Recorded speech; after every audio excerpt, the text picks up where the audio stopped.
14,000 মার্কিন সেনা, দুটা বিশাল ঘাঁটি, তারপরও কুয়েত হাত বাড়ালো পাকিস্তানের দিকে। কেন?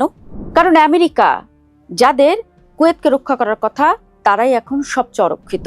উপসাগরের এক ক্ষুদ্র রাষ্ট্র যে বুঝে গেছে নিজেকে বাঁচাতে হলে নিজেকেই পথ খুঁজতে হবে। জুলাইয়ের এক সন্ধ্যা কুয়েত সিটির আকাশে ধোঁয়া, ইরানি আঘাতে গুড়িয়ে গেছে একটা বিদ্যুৎ ও পানি বিশুদ্ধকরণ প্ল্যান্ট। কুয়েতের মতো দেশের জন্য এটা শুধু অবকাঠামো ধ্বংস না, এটা বেঁচে থাকার প্রশ্ন। কারণ এই ছোট্ট উপসাগরীয় রাষ্ট্র তার সুপেয় পানির প্রায় পুরোটাই পায় সমুদ্র থেকে বিশুদ্ধকরণ করে। আর এই আঘাত এসেছে এমন এক যুদ্ধের ছায়া থেকে, যেটা কুয়েতের নিজের যুদ্ধ না, আমেরিকার ইসরায়েলের ইরান বিরোধী যুদ্ধের মাসুল গুনছে কুয়েত। কারণ ভূগোল, কুয়েতের অবস্থান ইরান আর ইরাকি মিলিশিয়াদের মিসাইল আর ড্রোনের সরাসরি নাগালের মধ্যে। প্রতিটা আঘাতের ঝুঁকি এখানে বাস্তব। এখন প্রশ্ন হলো, আমেরিকা কোথায়?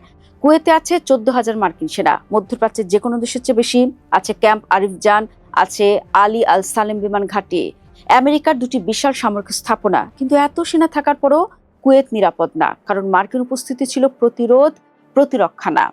ইরান যখন আঘাত আনলো তখন সে বিশাল উপস্থিতিও থামাতে পারলো না ক্ষতি। আর তখনই কুয়েত বুঝে ফেললো এক নিষ্ঠুর সত্য: বন্ধু সেনা থাকলে নিরাপত্তা নিশ্চিত হয় না। তাই কুয়েত হাঁটলো এক ভিন্ন পথে। রয়টার্সের প্রতিবেদন বলছে, কুয়েত এখন পাকিস্তানের সাথে একটা বর্ধিত প্রতিরক্ষা চুক্তি নিয়ে আলোচনা করছে। বিনিময়ে থাকবে জ্বালানি সহযোগিতা আর বিনিয়োগ। একজন পাকিস্তানি কর্মকর্তা রয়টার্সকে জানিয়েছেন, কুয়েত চায় হাজার হাজার পাকিস্তানি সেনা, যুদ্ধ বিমান, ড্রোন, একটা সম্পূর্ণ বিমান প্রতিরক্ষা ব্যবস্থা এবং আরও প্রতিরক্ষা সংক্রান্ত স্থাপনা।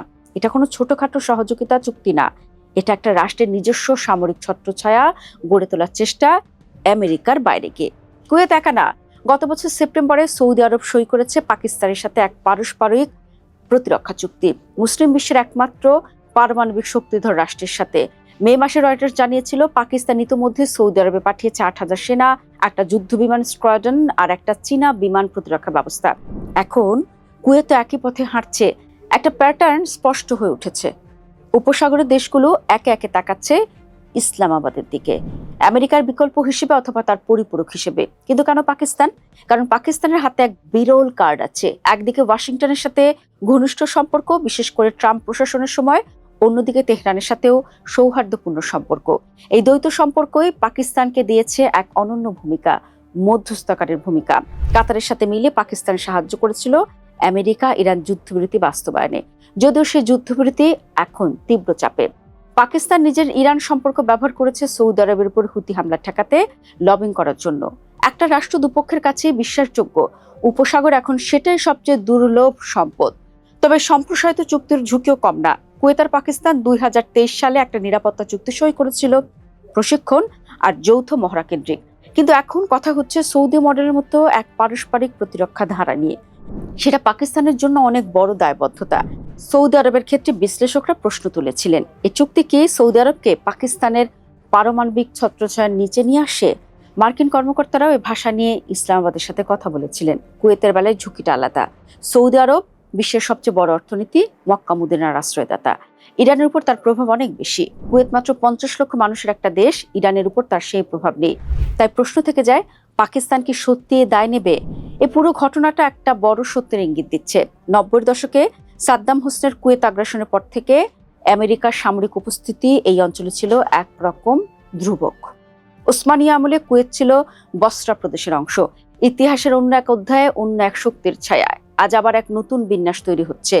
আমেরিকা ইসরায়েলের ইরান যুদ্ধ শুধু একটা সংঘাত নয়, এটা গোটা উপসাগরীয় নিরাপত্তা কাঠামোকে নাড়িয়ে দিয়েছে। যে দেশগুলো একসময় শুধু ওয়াশিংটনের দিকে তাকাতো, তারা এখন খুঁজছে বিকল্প। আর পাকিস্তান নিঃশব্দে সেই শূন্যস্থান পূরণ করছে। তো কুয়েতের সিদ্ধান্ত কি বলে দিচ্ছে আমাদের? এটাই বলছে, নিরাপত্তার নির্ভরতা এক জিনিস না। 14,000 সেনা থাকলেও একটা রাষ্ট্র একা অনুভব করতে পারে, আর যখন সে একাকিত্ব বাস্তব হয়ে ওঠে। একটা ছোট দেশও নিজের পথ খুঁজে নেয় নিজের মতো করে, নিজের শর্তে। উপসাগর বদলে যাচ্ছে, নিঃশব্দে কিন্তু স্থায়ীভাবে।